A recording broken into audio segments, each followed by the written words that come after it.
Alright, from about September 1864 through February 1865, approximately 16,000 Union soldiers were held captive in Florence. The stockade was constructed here to accommodate the prisoners previously incarcerated at Andersonville and other prisons in South Georgia. These prisoners were moved as a result of General T. Sherman's Union forces heading to Savannah in the now famous March to the Sea. We're here at the stockade in Florence, South Carolina. Like I said, it was an old prison camp from the Civil War. But let's go have a look. Guys, check out this. Isn't that beautiful? Spring is here. It's definitely here. But we got a nice little gazebo here. This is the visitor center. We'll go and have a look at it. So let's get up here and check it out. All right, guys. Let's see. This is it says it's approximately 1.5 mile round trip, and it shows different points here on the map itself. I'll let you see that. You got an artillery den up top. You got the rifle pits. Again, more rifle pits, sunken rifle pits over here, Pie Branch, the main gate, and the prison itself. All right, so let's go and have a look here and see what we got. Talks about limited exchange allowed, about how Lincoln in the early of 1864 with the emancipation and all that. Let's see, let's get on down. Let's see, let's see what it says here. The worst looking prisoners at Florence were then called out by Confederate surgeons, and about 1,000 were sent out through Savannah on November 30th, 1864. The remainder of the current Florence exchange, totaling another 5,000 men, had been shifted to Charleston after the Union insertion broke the rail link between that and the city of Savannah. So guys, there was a lot of people here. They took the sickest and traded them off. Let's have a look around and see what else we got. Talks about the South Carolina reserves. Boys had turned 17, but you're not yet. We're 18, and men between 40 and 50. And here is a picture of the prison itself. Guys, that would be wild to see nowadays, would it not? And here's some more pictures. And some camp. These are all early illustrations. Let's have a look around here and see what we got. Alright, so this talks about the lantern slide shows a rectangular pit covered by blanket material. Alright guys, this is how they slept. So they would dig a pit and they would cover it with a blanket or some sort of tarp. Well, not a tarp, but a tent material, and that's how they slept. They also constructed little lean-tos out of wood with cloth, and this is one of the first needs of the prisoner shelters. So this is one of the basic shelters found here at the stockade. And then, you know, it would have been over a month before a hospital was built for the sick. So guys, these guys had to be sick for a long time, if not dying, waiting for a hospital or even a doctor. And it just shows you, you know, see if you can see that, how skinny they were. I can only imagine, guys. All right, and then here's the dead of Andersonville of 1864. If I'm not mistaken, let's see, as pictured above, Andersonville dead were buried daily. This also took place at the stockade, where the deceased were buried north of the stockade in what is known today as the Florence National Cemetery. So just right up the road, they bury the dead daily. And this is a picture of the National Cemetery. I come in by it. Let's see what we've got. We've got some more here on the stockade. This is Charleston Racetrack. This is here's the Andersonville prison up here. Andersonville was not a nice prison by any means. I guess no prison was good, but it is what it is. War was war. Let's take a look at all that stuff.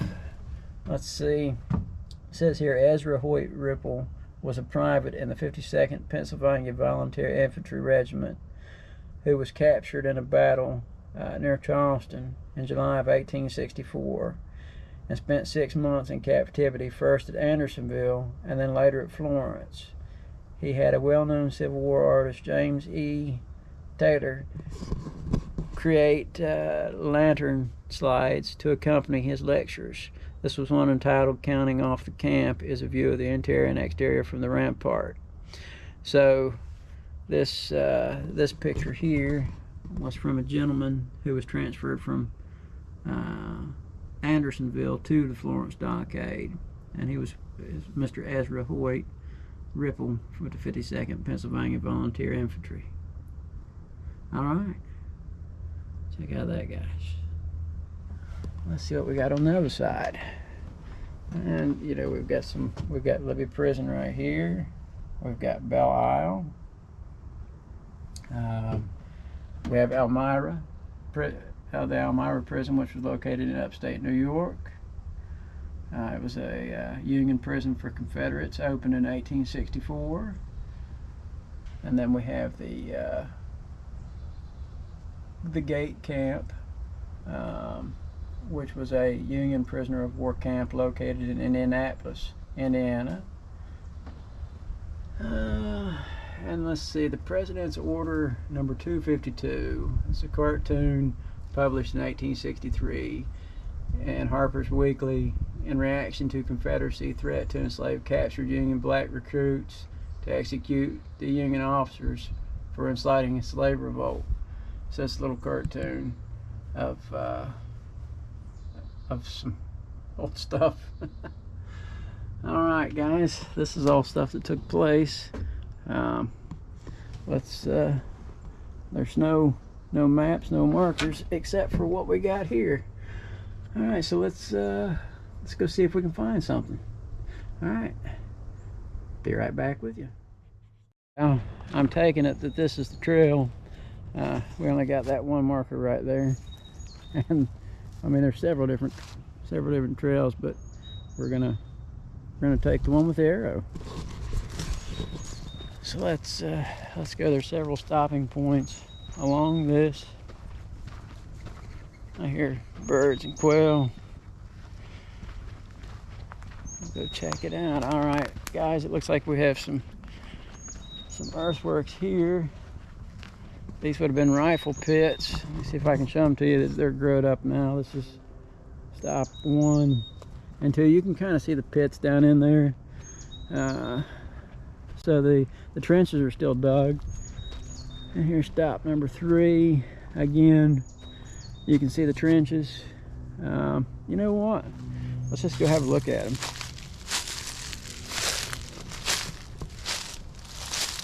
I don't see any snakes. Oh yeah, guys, look at these earthworks. I mean, there are just trenches everywhere back here. These were dug a long time ago and occupied by men. Everybody fighting for what they thought was right, and the southern folk fighting for what was right, our home.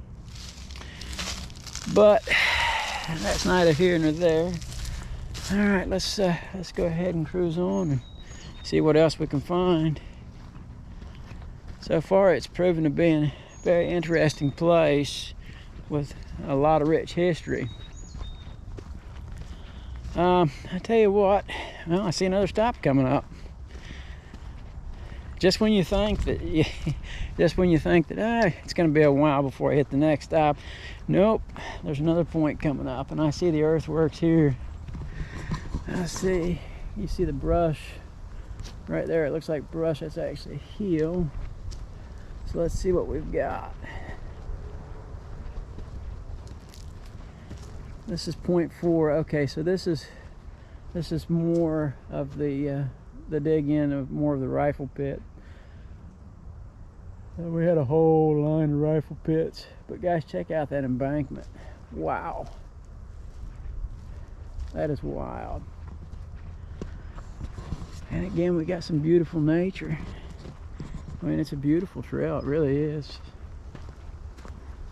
Let's see, here's one that looks like we can actually go up to it. All right, this is point number 5. Let's go check it out and see.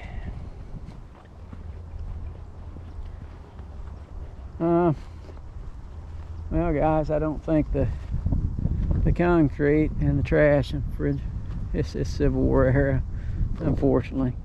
Somebody has just been back here and dumped, but these are the trenches, and I'll see if I can get us up and over to the trenches.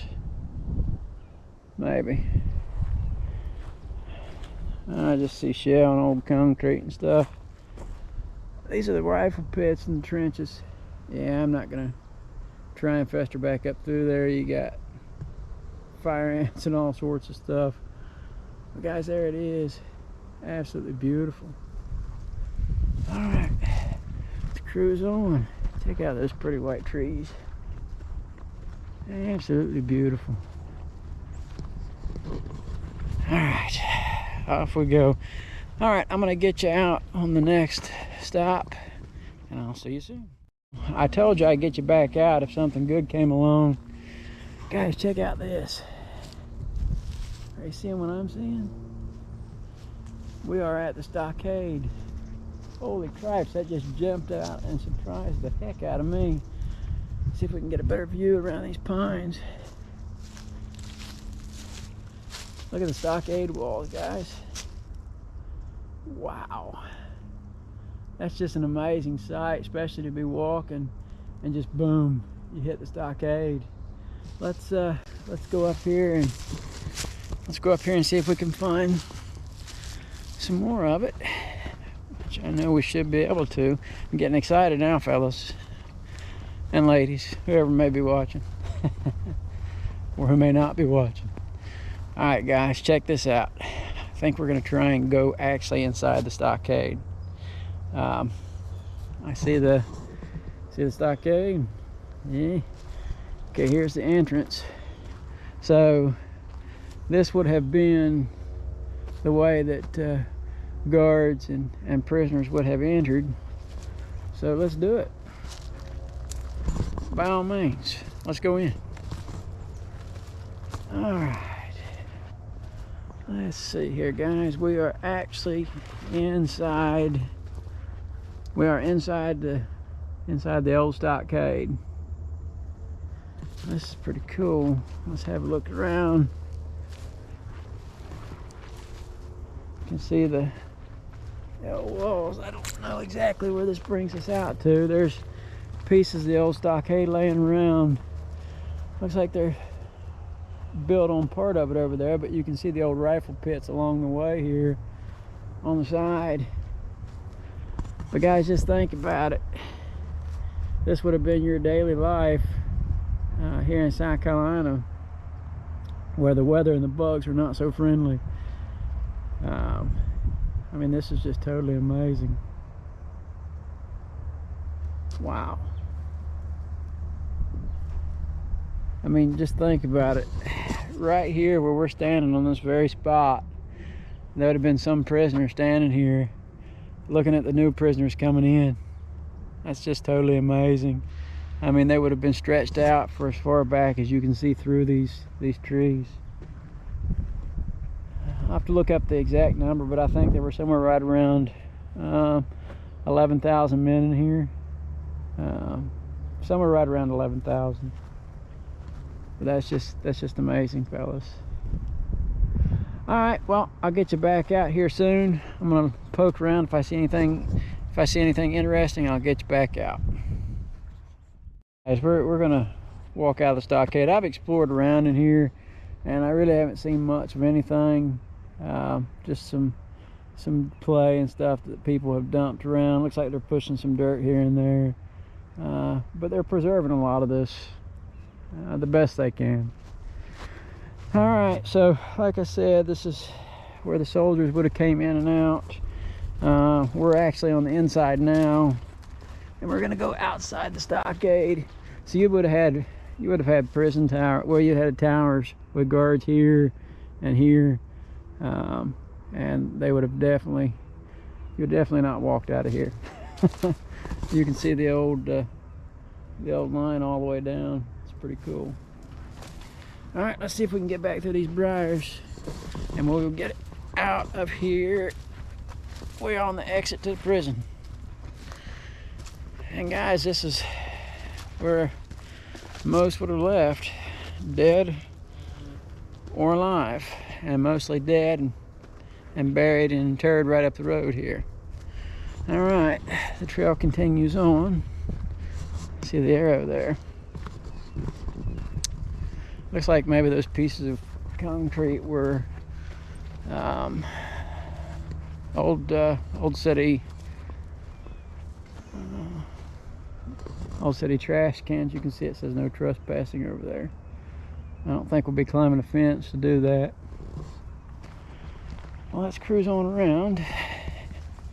See what we got. I hear birds and stuff. Guys, here's a whole nother line of rifle pits. All defense. And you can see that they've got into the pits and the fortifications here a little bit. Oh, okay, so you do remember me telling you about the, you know, when the prisoners would get sick and die, they would bring them in term over here at the National Cemetery. All right, so guys, this is the National Cemetery right here. This is it. I mean, we're dead on the National Cemetery, so they would have came from right over here in this area. Basically, they would have been brought from here, right over here, just north of the stockade, and buried. Now, whether they were properly marked, I have no idea. I'm going to be inclined to say probably not, but probably so, because most likely it would have been the charge of other prisoners to bury their own. But all right, so now I know where this dirt and stuff is coming from. This is coming from where they're doing burials at the National Cemetery. This is extra dirt that's left over from the interments of future soldiers. All right, so we have, trail keeps pushing us on. There's a point up there, but it's gone, and it says number 7 on the list, and unfortunately it's just gone. I think that the National Cemetery is growing bigger and taking over the stockade. But guys, we're still inside the walls of what, you know, where guys would have camped and where they would have made their little huts and stayed. So all right, I'm gonna figure out exactly where I'm at. Well, let's see, we got something up here. I'll let you have a look at this trail.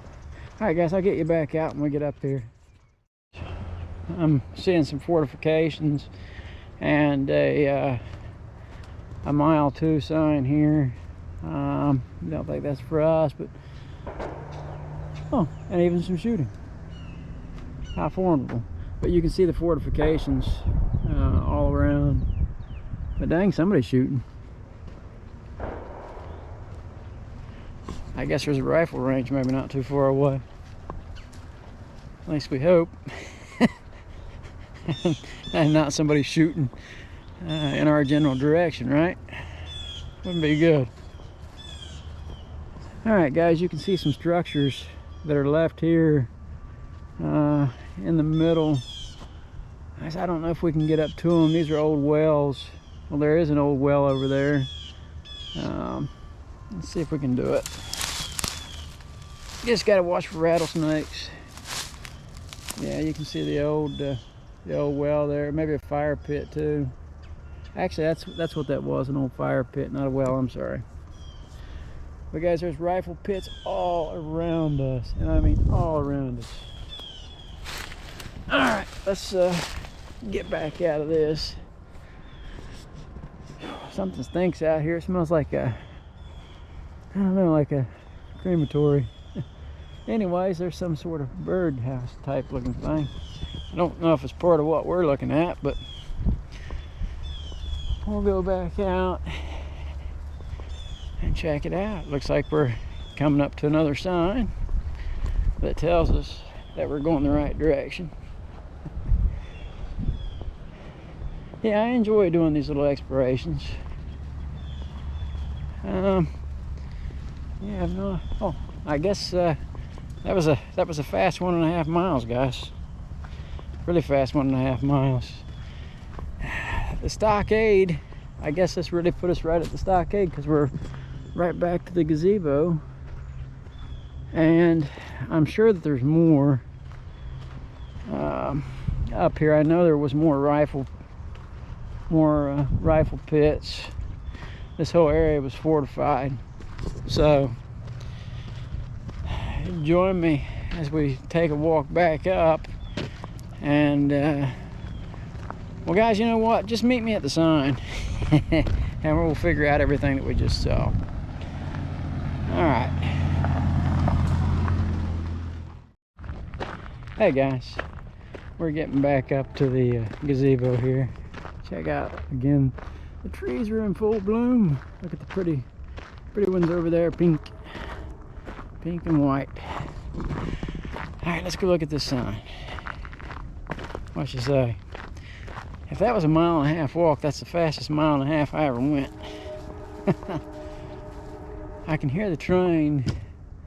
It almost makes you think where the train was. I'm gonna have to do some research to see exactly how the prisoners were brought in, because it never really talked about it on anything that I've read.